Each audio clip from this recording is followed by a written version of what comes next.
It looks like, Max, your stock has about 5% higher today after this news. How is this something that can materially help Affirm expand among merchants? What kind of details can you give us there?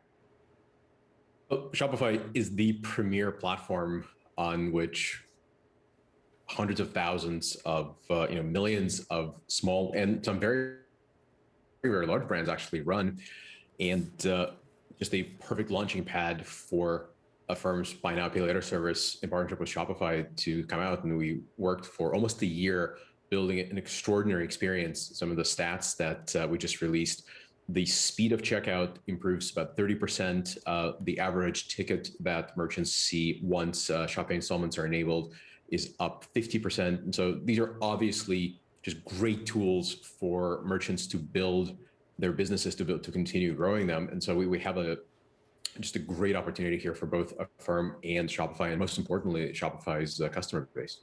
So we saw, obviously, Shopify, among other e-commerce players, they just had an incredible year, particularly with the explosion of e-commerce in the wake of the pandemic. Now we see something that people are calling normalization. Does that change the trends, just either Shopify specific, Affirm specific, or e-commerce? Have you seen any sort of change in how e-commerce trends since the reopening? It's a great question, and there's a whole bunch of really interesting things going on all at the same time. First of all, I'll challenge you on one thing. I think there's a lot of conversation around tailwinds thanks to the pandemic, and there's definitely some of that. My 70-plus-year-old mom is now shopping online like a pro. Pre-pandemic, she would gladly walk over to the nearby grocery store. But the growth of buy now, pay later is way faster than the growth of e-commerce during 2020. And I think, obviously we're betting our entire company on this.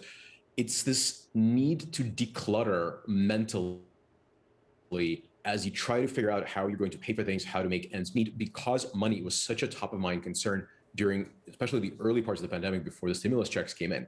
And so buy now, pay later experienced this unbelievable moment in 2020 because it is such a simple, transparent way to pay for services and goods. And Shopify partnered with us, started the partnership before the pandemic hit, but we really saw the market pull as we worked on this all through 2020. And so I think that is really the driver behind Affirm's success. Obviously, we're unique in the entire buy now, pay later pantheon by way of never charging late fees, let alone any kind of a gimmicky fees. But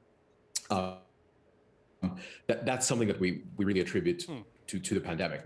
In terms of spending, obviously travel collapsed and then came back. Our fiscal Q2 versus Q1 was a tripling from a very low base, but even year-on-year growth is also quite strong, and we're seeing it accelerate. So we were very bullish on travel, which was not a thing a couple of quarters ago. We're seeing a tremendous amount of return in sort of higher end fashion. We're seeing things like wedding services and wedding dresses pick up because people postponed their nuptials until they could get together in person. So there's a lot of really nice growth. On the flip side, we're not seeing a lot of slowdown in homewares and connected fitness and all the things that people, I think, associated with, grew through the pandemic because people are trying to make their homes kind of an easier place to cope. So overall, e-commerce appears to be accelerating, having taken a giant step up during the pandemic.